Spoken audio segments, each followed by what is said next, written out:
What you're about to hear isn't doctrine, and it isn't the version that survived the trimming. Some stories feel older than the words that carry them, older than memory, older than what we were told about beginnings and endings. This isn't here to challenge your faith or unsettle the ground you stand on. I'm not here to preach or correct. We're also not here to disrespect the old stories. We're here to remember the pieces that hummed beneath them, to open what was sealed and feel the pulse beneath the official versions. If something stirs in you, breathe. If something echoes, notice it. So settle your shoulders, let the familiar soften. We are going somewhere old.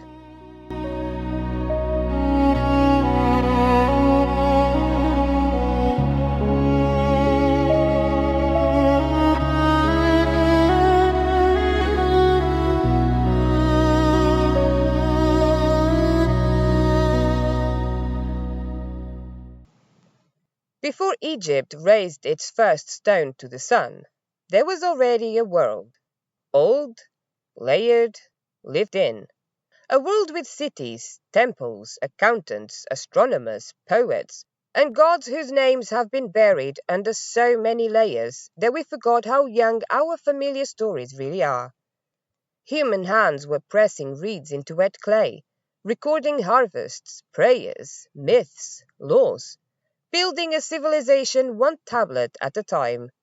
This is where we're going, back into the mud that birthed the first stories humans ever trusted. And in that world, older than almost anything we can name, a goddess rose. Not metaphor, not symbol, a presence woven into the architecture of the first cities. In that old world, Sumer shaped the divine, and from that riverland of storms and scribes, Inanna stepped forward. To understand her, we have to start where she started. Sumer, the land between the rivers, where the Euphrates and the Tigris carried storms, silt, and stories long before they carried borders. These weren't wandering tribes. These were builders, settlers, people who shaped mud into architecture and the breath of their gods into clay tablets. Uruk rose first, a city so old that when Egypt was still learning the ambition of stone, Sumerians were already keeping ledgers, prayers, hymns, and jokes pressed into wet clay. This was the birthplace of writing, not poetry at the beginning, receipts for grain, land, barley rations, for debt. Because once you invent writing, you don't just record life, you organize it. Civilization quietly begins with paperwork. But the temples were different. They weren't quiet sanctuaries. They were city centers, administration, justice, diplomacy, ritual, storage, economics, education. If you wanted to buy land, you went to the temple. If you needed a contract witnessed, a dispute judged, a blessing, a sign, a public record, you went to the temple. And at the heart of Uruk stood the Inanna, the house of heaven, courtyards, terraces, statues, priests and priestesses moving like a pulse through its chambers. This wasn't a place of weekend worship. It was the brain of the city. And above it, in carvings, hymns, and omens traced across the sky, was the one they called Inanna, Lady of Heaven. She didn't enter the world through myth. She entered it through infrastructure, written, counted, invoked, recorded. A goddess braided into the civic machinery of the first true civilization on Earth. Before the later edits and the later erasures, Inanna rose from clay, from the city that needed her, feared her, loved her, and placed its future in her hands. They called her Lady of Heaven, but titles don't explain her. Origins do. In the oldest Sumerian telling, Inanna is the daughter of Nanna, the moon, the soft cyclical light that governs tides, calendars, omens, and the hidden rhythms of women's bodies. In later versions, she's called the daughter of Enlil, the storm and the breath of kings. In others still, she belongs to An, the high sky itself. And this is important. Inanna is not born from one god. She is claimed by several. She sits at the crossroads of the pantheon, pulling lineage from the moon, from the storm, from the vault of heaven. That's why she's so difficult to box. She wasn't written as a minor figure. She was positioned at the top from the very beginning. Inanna did not inherit one domain. She was not the goddess of love alone like Aphrodite would be, not the goddess of war alone like later deities. She carried both, love and war, sex and sovereignty, fertility and destruction, creation and political authority, the womb and the battlefield. She was the entire feminine spectrum before before the world was edited into fragments. And the Sumerians didn't describe this in essays. They carved it into the world around them, because Inanna lived inside symbols. The eight-pointed star, carved on temples, boundary stones, jewelries, seals, a symbol of radiance in all directions. Not soft light, commanding light. The lions, not domesticated, but desert-born power. Two lions pulling her chariot, as if even the wild bowed its head. Venus, the brightest planet, the morning and evening star, the celestial body that disappears and returns transformed. We'll go deeper into that in a moment. Inanna wasn't just a name, it was a declaration. She belonged to heaven, and heaven belonged to her. Not heaven as later religions imagined it, but the sky itself. Storms, stars, fate, omens, everything unpredictable and alive. Her temple, Inanna, wasn't a building. It was a center of gravity. Kings could not rule without her approval. Cities could not flourish without her blessing. Priestesses could not sing without invoking her breath. Before she was myth, she was structure. Before she was legend, she was law. And before anyone tried to divide women into virgin, mother, lover, warrior, queen, witch, she was all of them.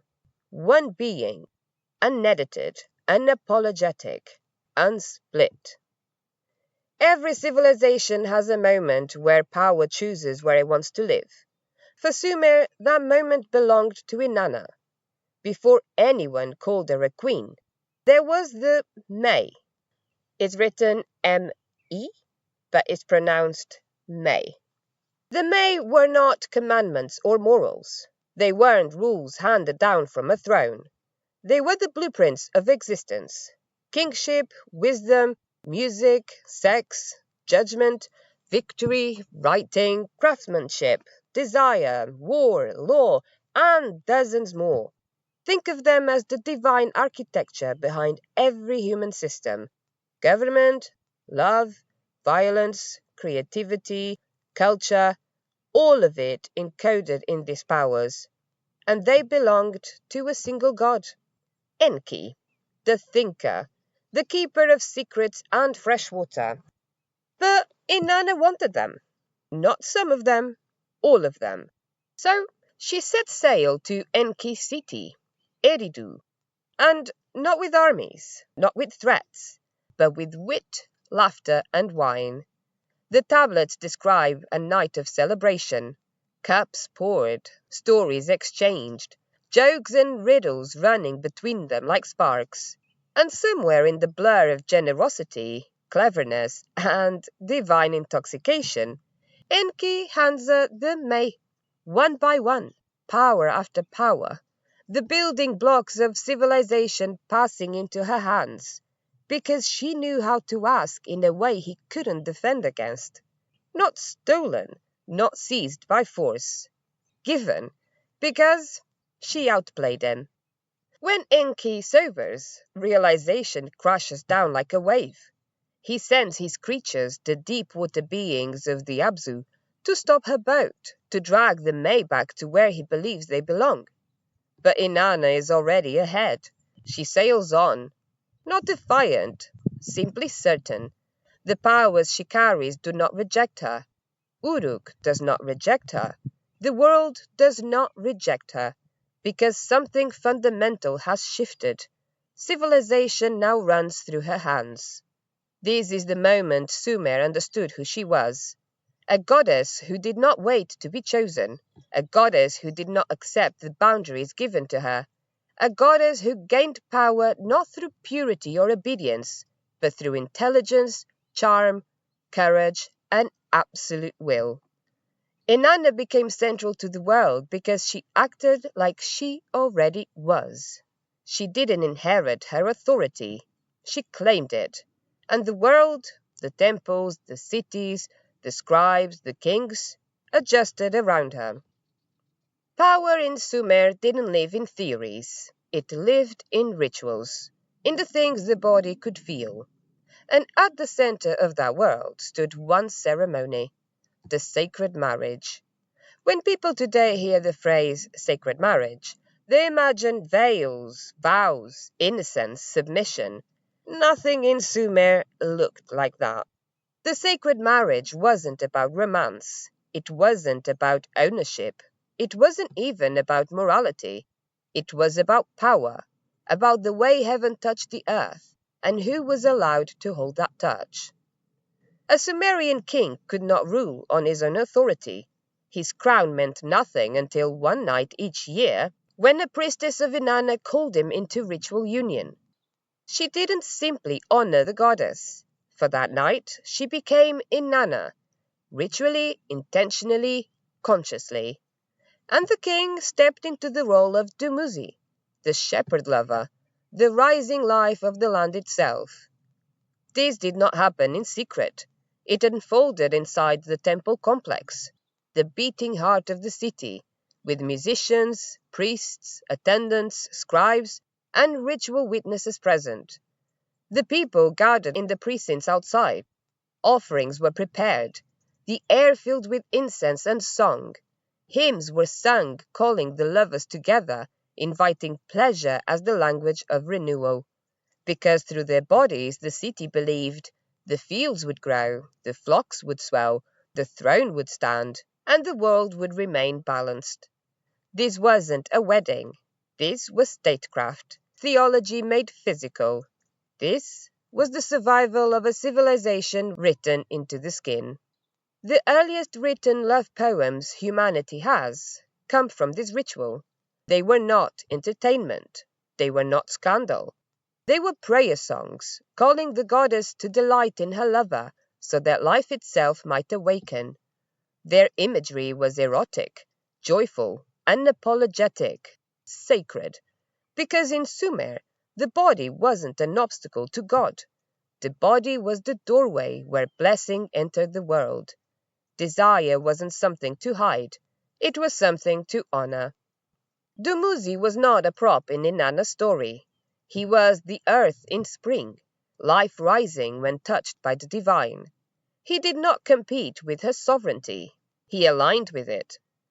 Sumer understood something later cultures would spend centuries unlearning. A man is not threatened by a powerful woman. He is at his strongest when he can meet her power without fear. Inanna in this ritual was not a symbolic bride, not a decoration on a royal arm. She was the force that legitimized the throne itself.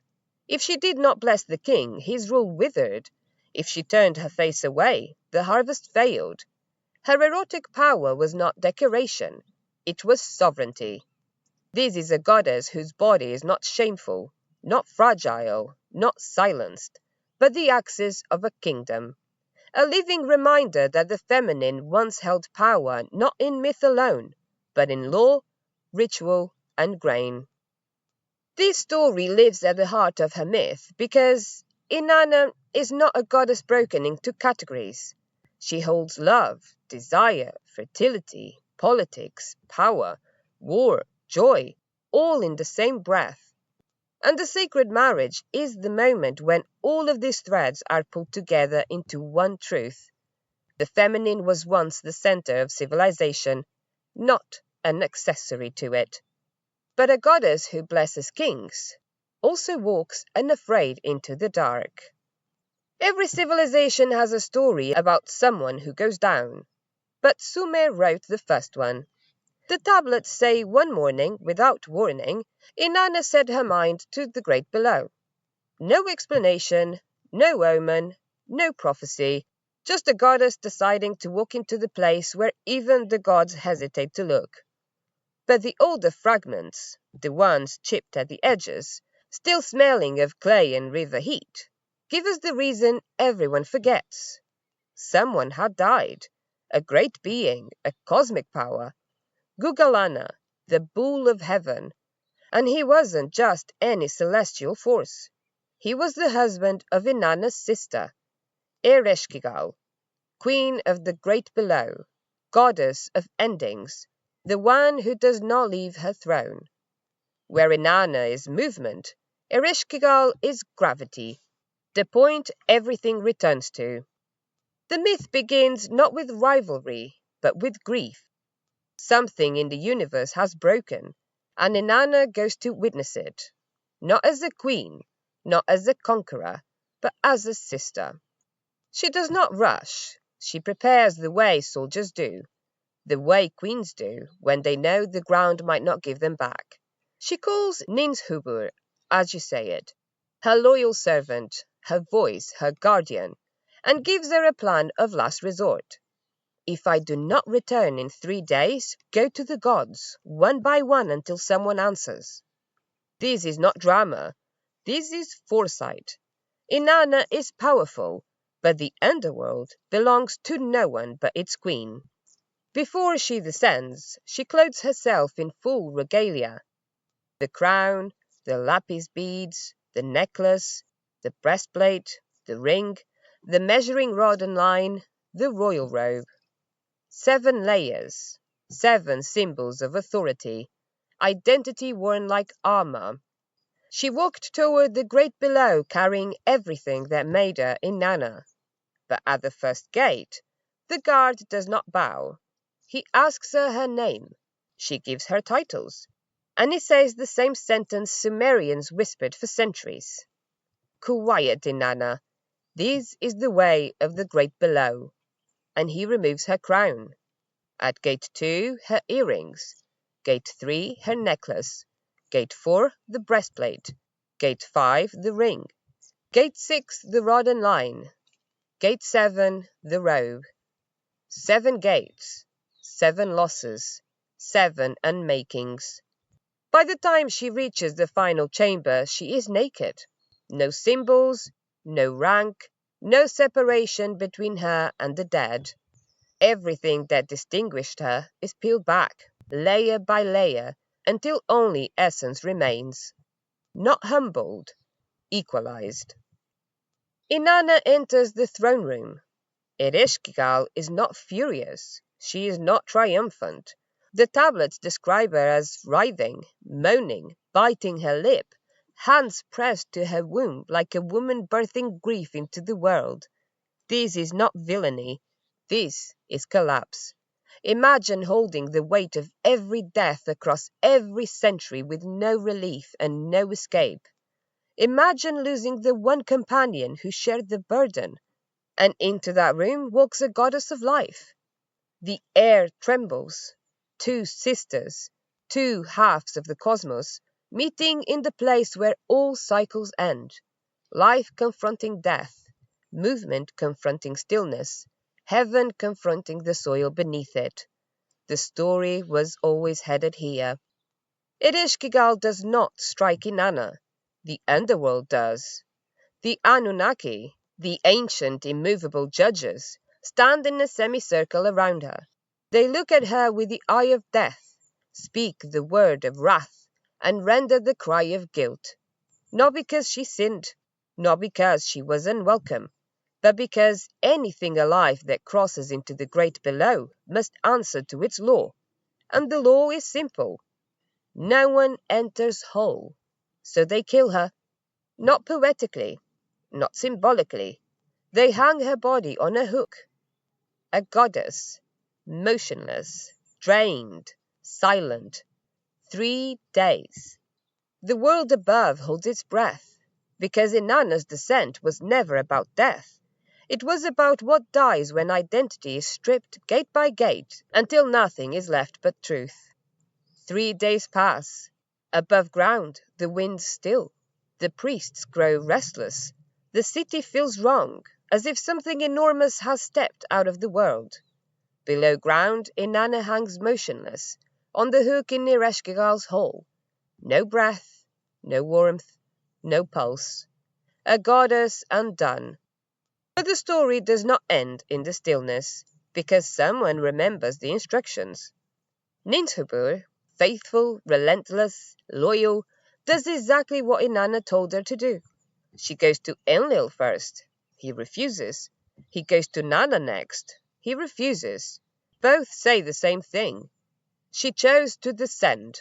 Let her stay there.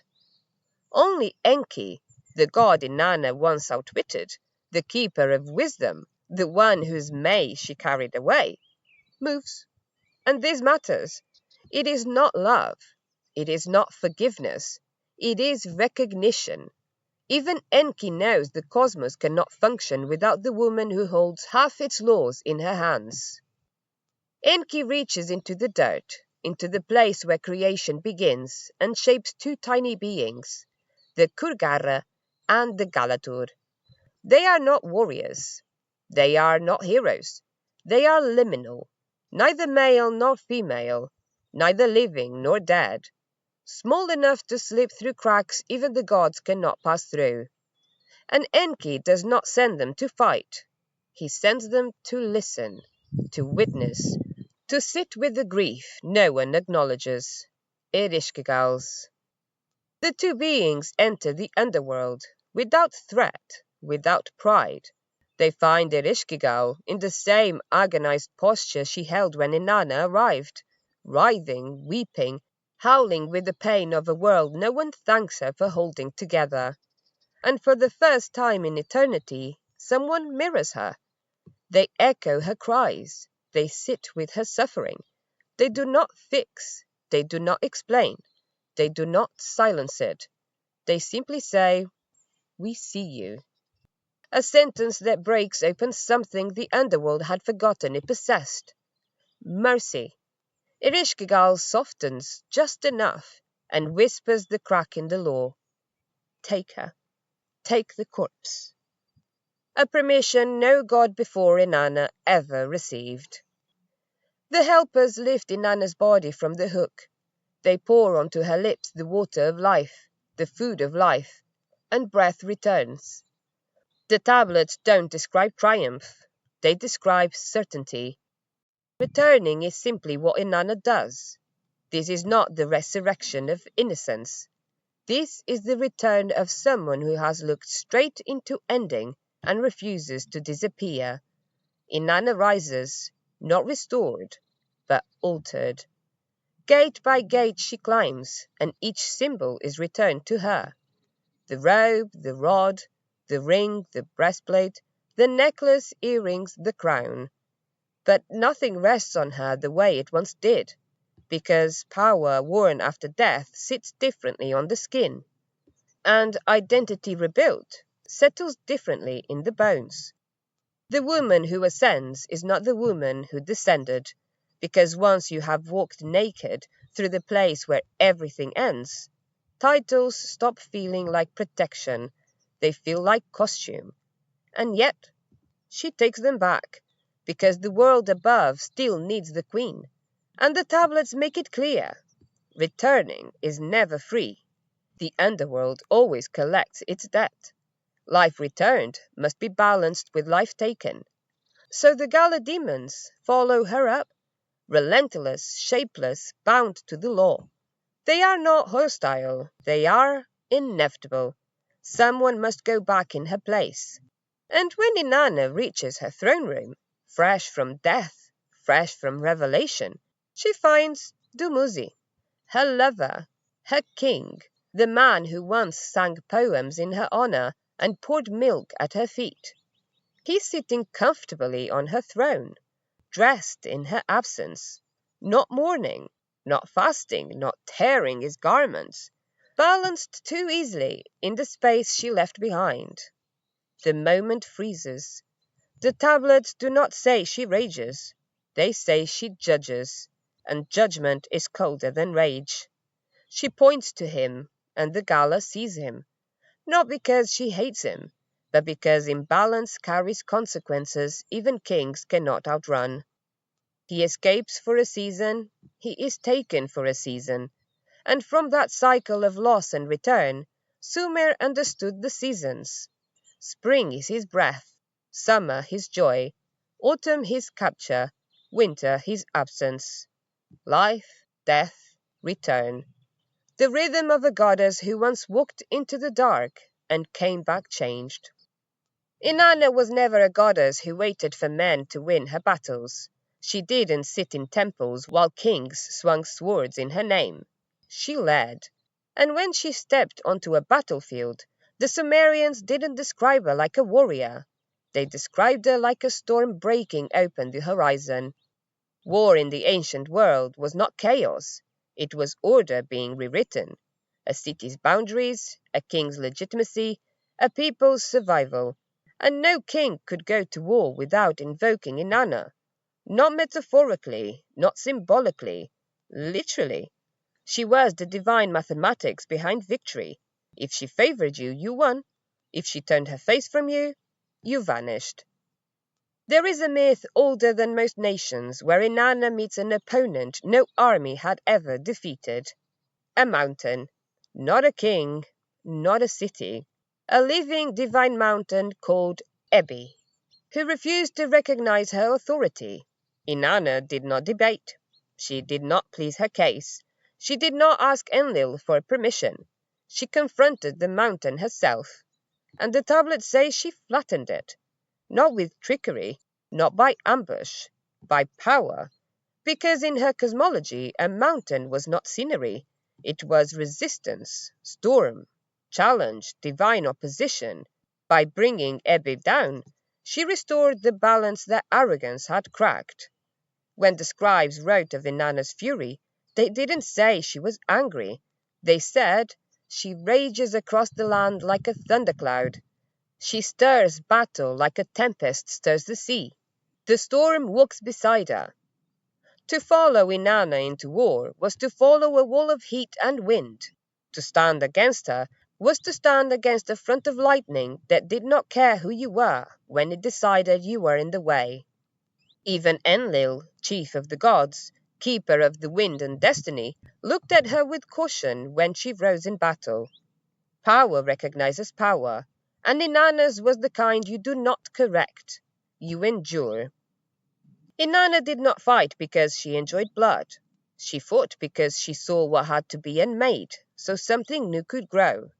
A corrupt king, a stagnant city, a regime that fed itself before its people, a boundary drawn unjustly, a system rotting from within. Her wars were not chaos. They were surgery, sometimes destructive, but always decisive. The same goddess who blessed the harvest could level a city if that city betrayed the truth it claimed to honor. The Sumerians did not find this contradictory. In their world, love and war were siblings. Both brought life. Both brought change. Both belonged to the same divine mind. The next story only makes sense when you understand this. Inanna's rage is sacred. Her vengeance is principled. Her fury is cosmic law, moving through a woman's hands. She is not gentle when justice is broken, and she does not forget what the world tries to bury. So now we walk into the myth most people wish didn't exist. The one where a mortal man harms her, and the goddess who shakes mountains answers him, exactly as a goddess should. This is a myth most people never hear, not because it's small, but because it's too honest about what a goddess does when the world harms her. This is the Shukalatuda story. There was a time when Inanna walked the earth, not as a queen, not in her full regalia, but simply as a woman traveling through fields. She stopped beneath a date palm and rested. Nothing dramatic, just a warm day and a moment of peace. A man named Shukalatuda saw her, a gardener, a laborer, someone who would have been forgotten completely if he had not made one choice that changed myth forever. He waited until she slept, and he violated her. The tablets don't soften it, they don't mask the language. They say exactly what happened. He raped her. And then he ran. Inanna woke up, and she knew. She knew the act. She knew the violation. And she knew who had done it. A goddess doesn't guess. Her body is cosmic memory. Her anger did not come from shame. It came from truth. From the refusal to let violence become another secret buried in the soil. She looked for him and could not find him. But she didn't retreat, didn't cry. She didn't swallow the pain the way human women have been trained to do for centuries. She became a storm. Not thunder, not lightning. A plague wind. A wind that carried sickness through streets, through homes, through breath. The tablets say she struck the land like a lioness. People panicked. Priests performed rituals. Elders begged the gods for answers. Only one man knew the truth, and he hid in forests, he hid in mountains, he hid in riverbeds. He disguised himself, prayed, lied, begged. But you cannot hide from a goddess who is searching for justice. Inanna didn't track him with eyes. She tracked him with the imbalance he created. Every wrong act leaves a vibration, and she followed it. Eventually she found him. And the tablets do not give us theatrics. They don't describe a weapon, a fight, or a long speech. They simply say, Inanna struck him down. In the Sumerian world, a goddess doesn't need a sword. Her decision is the weapon. Her presence is the sentence. The storm ends. The land breathes again. Balance returns. This is the story later cultures tried to erase, because it shows a feminine force that does not apologize for surviving, a goddess who refuses to carry a wound quietly, a goddess who does not forgive the unforgivable, a goddess who understands that justice does not always arrive softly. She is not only love, not only beauty, not only desire. She is the storm that rises when harm demands a reckoning.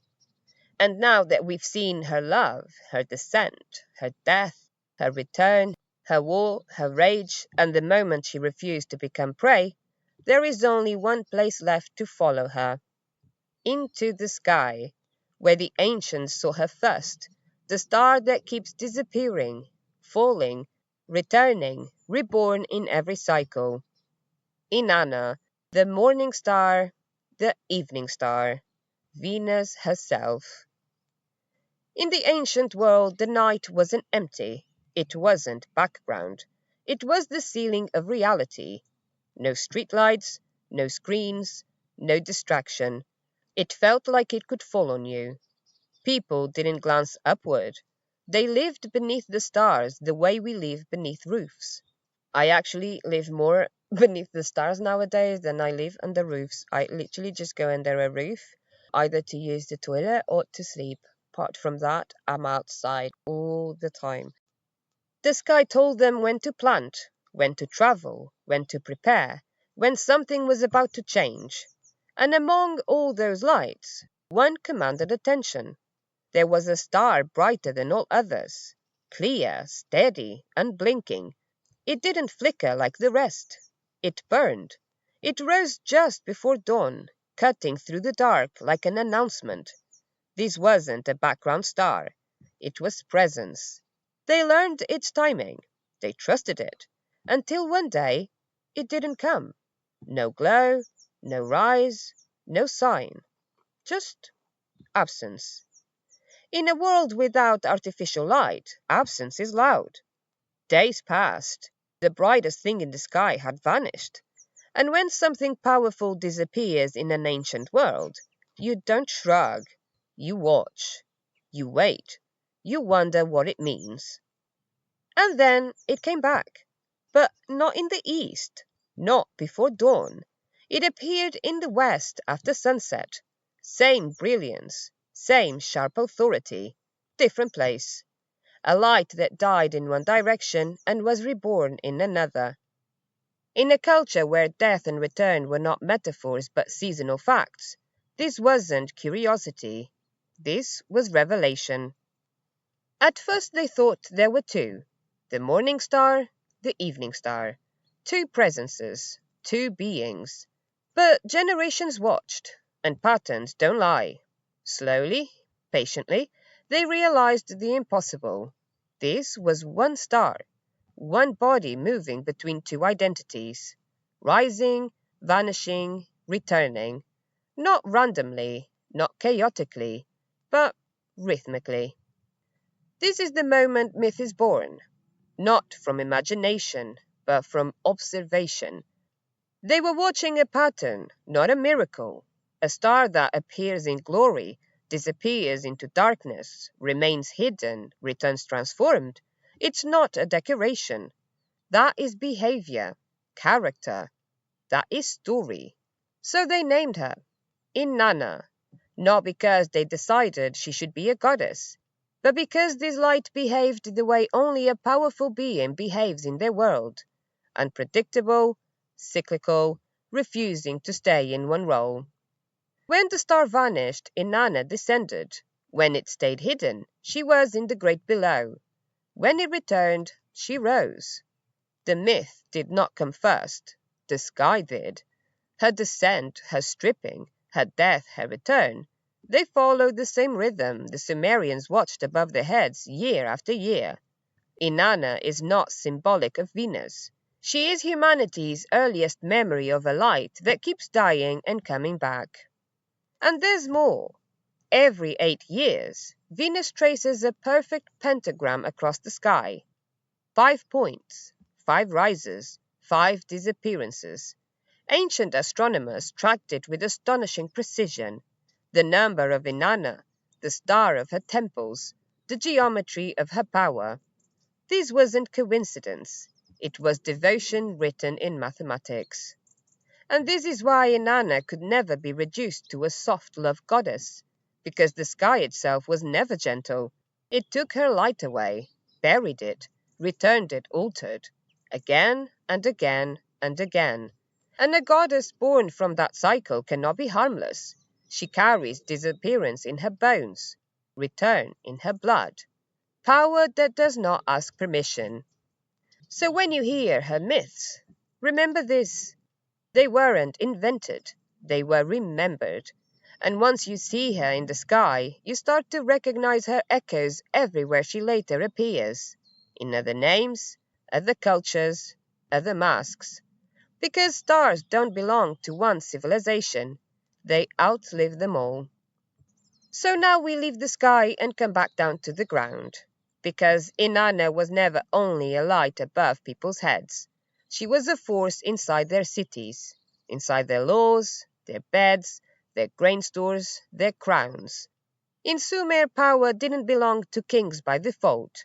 It had to be granted, and it was Inanna who granted it. A king could not simply claim authority, he had to be recognized by the goddess. If Inanna withdrew her favor, the rain failed, crops failed, trade collapsed, enemies advanced. The land itself seemed to turn its back. This wasn't metaphor. Royal hymns speak plainly. Inanna chooses kings. Inanna removes kings. Inanna hands over victory and takes it away just as easily. A throne without her was just a chair. The Inanna was not a church in the modern sense. It was a complex system. Storehouses filled with grain, workshops for weaving and metal, archives of contracts and debt, courtyards where disputes were settled. Inanna's priestesses were not cloistered or silent. They were literate in a world where literacy meant power. They knew astronomy, ritual law, poetry, mathematics, medicine. Some were celibate, some were sexual, some moved between genders and roles. What mattered wasn't purity. What mattered was alignment. They embodied the goddess not by shrinking, but by standing fully in her spectrum. This is the part later cultures tried hardest to erase. Sex was not shameful, it was not hidden, it was not moralized, it was sacred labor. Through the sacred marriage, sexual union aligned heaven and earth, renewing kingship, land, and life itself. No romance, no ownership, no submission. Sex was how balance was renewed. The body was not a problem to be managed. It was a threshold, a place where divine force entered the world. Inanna's world did not divide the feminine into pure or impure, mother or whore, soft or dangerous.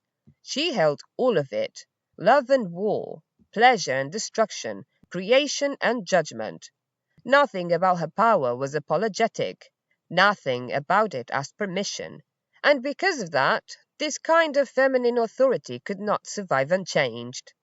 As empires grew larger, as hierarchy hardened, a goddess who ruled through desire, rage, sovereignty, and refusal became unbearable, not because she was chaotic, but because she could not be controlled. A goddess who rules through the body cannot survive a world that wants obedience without appetite.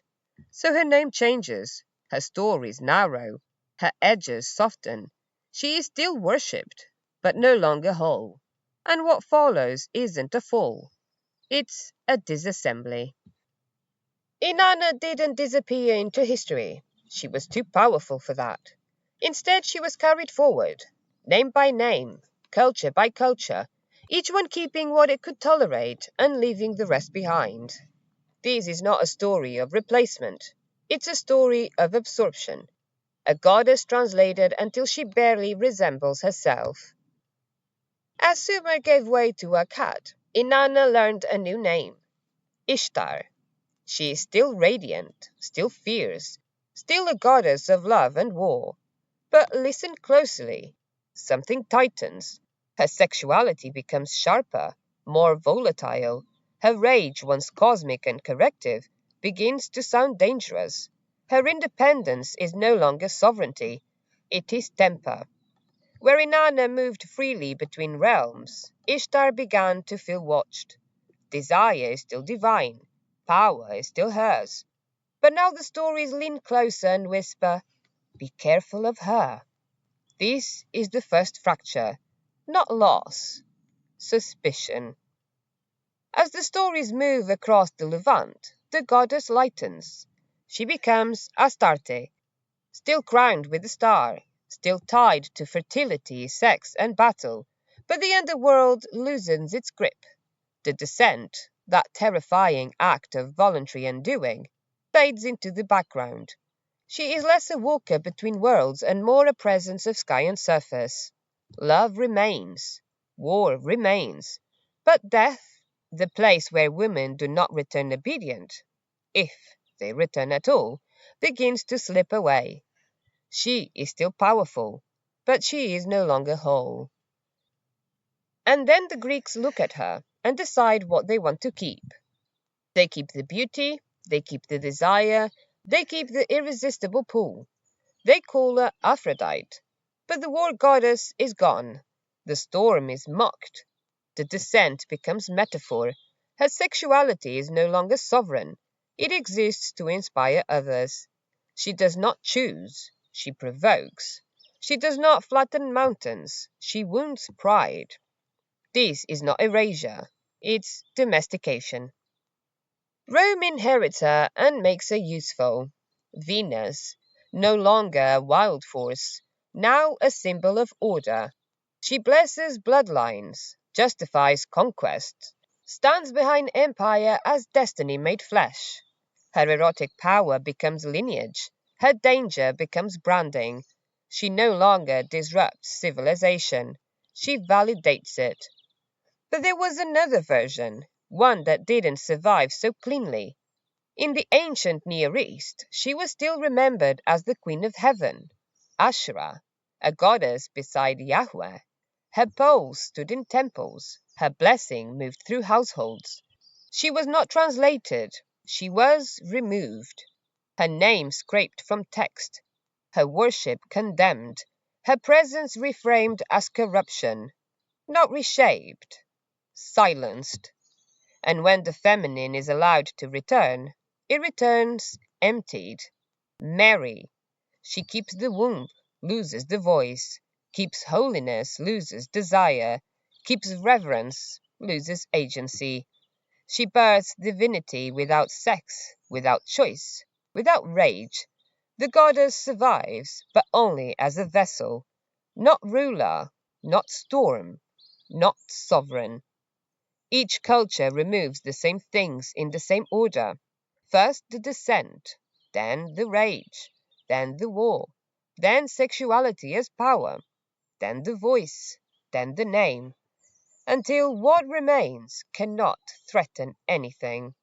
They didn't destroy Inanna. They broke her into versions small enough to live with. And that's why she still feels unfinished. When the Bible began, Inanna didn't disappear. She simply stopped being allowed to speak in her own voice. The Hebrew scriptures didn't rise in isolation. They emerged from a world already saturated with gods, goddesses, stars, and stories. A world where the Queen of Heaven was already known. So the echoes remain, not as hymns, not as prayers, but as fragments, warnings, polemic. The biblical story doesn't begin in the desert. It begins in a city, Ur of the Chaldeans, a Sumerian city, an Inanna city, a place of temples, stars, priestesses, contracts, and sacred kingship, a place where the Lady of Heaven was not myth, she was civic reality. When Abraham leaves Ur, he doesn't leave ignorance, he leaves a cosmology behind. The Bible never says this outright. It doesn't need to. The silence does the work. One of Inanna's oldest names was not poetic, it was astronomical. The morning star, the evening star, Venus. So when you hear this in the book of Isaiah, chapter 14, verse 12, how you have fallen from heaven, O Hallel ben Shakar, shining one, son of the dawn. Pause. Because Hallel means bright one, and son of the dawn is Venus language. Later translations turned this into Lucifer, later theology into Satan. But the original image is celestial, a star that rises, falls, disappears, and returns. Sound familiar? The Bible is not inventing this image. It is repurposing it, flattening it, turning a cosmic cycle into a moral warning. Inanna survives longest where she is named directly, and that's where the anxiety spikes. In Jeremiah, the prophet rages, in chapter 7, verse 18, the children gather wood, the fathers kindle fire, and the women knead dough to make cakes for the Queen of Heaven. This is not metaphor. This is domestic ritual. Women baking offerings, families participating, a goddess still alive in daily life. Jeremiah doesn't deny her existence. He condemns her worship. And notice who he blames. The women. The Queen of Heaven is not erased here. She is targeted. And then, at the very end of the Bible, something strange happens. In Revelation chapter 12, we are told, a great sign appeared in heaven, a woman clothed with the sun, with the moon under her feet, and a crown of 12 stars. This is not modest imagery. This is cosmic, unavoidable. A woman in the sky, a celestial body, a threat to order, a dragon waiting to devour her child. Mary is layered onto this later theologically, but the imagery is older than doctrine. This is not a meek mother.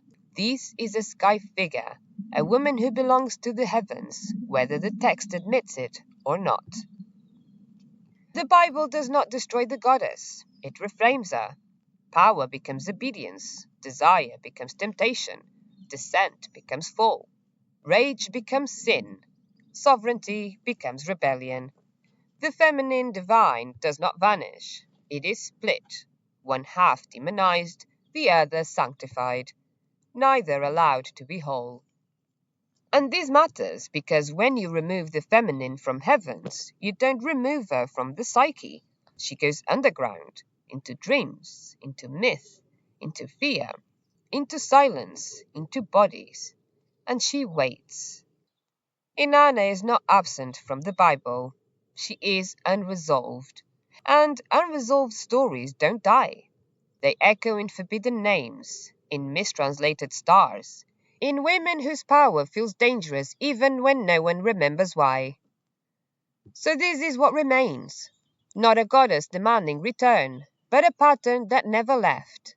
A rhythm that keeps showing up whenever systems fracture and old certainties stop working. Inanna doesn't need to be restored. She was never gone. Reclamation isn't revival, it's recognition. It's noticing what was removed and feeling where it still lives. In the body, in desire, in rage that knows where the line is, in the instinct to descend and come back changed. Not broken, not purified, changed. Inanna mattered because she was whole. She didn't split love from power, or beauty from danger, or creation from destruction. She held contradiction without apology. That kind of figure doesn't vanish. It gets buried in metaphor, renamed, watered down. But it keeps resurfacing, in stories, in stars, in people who refuse to stay small. Some myths return because they're useful. They arrive when authority stops making sense, bodies stop obeying, and silence stops working. This isn't nostalgia, it's timing. Inanna doesn't ask for belief. She doesn't ask for worship. She just asks to be seen clearly as a reminder that descent isn't failure, that power doesn't have to dominate, and that the sacred was never meant to be distant. She isn't something to follow. She is something to recognize. And once you do, you start seeing her pattern everywhere. If you've made it this far, thank you so much. I hope you enjoy deep myths, inconvenient goddesses, and long walks through ancient cosmology. If you like to hear me, if you like the episodes, do give us a 5-star rating, share us about, come and get in touch. You can find me on Instagram at Bloodline Myths or on TikTok at Wildly Woven and on YouTube on Bloodline Myths, a story we forgot to tell. I've just been joined by my youngest child as I was finished, so he's just been hanging on here while we've been finishing recording. Thank you for all the help and the support. And if the music been speaking to you, the Bloodline soundtracks are all appearing on SoundCloud. Go give us a listen, share us about, show us some love. Thank you for listening, thank you for remembering, and thank you for staying curious. Turns out the older stories don't end. They just wait until we're ready to listen again. Until next time, bye!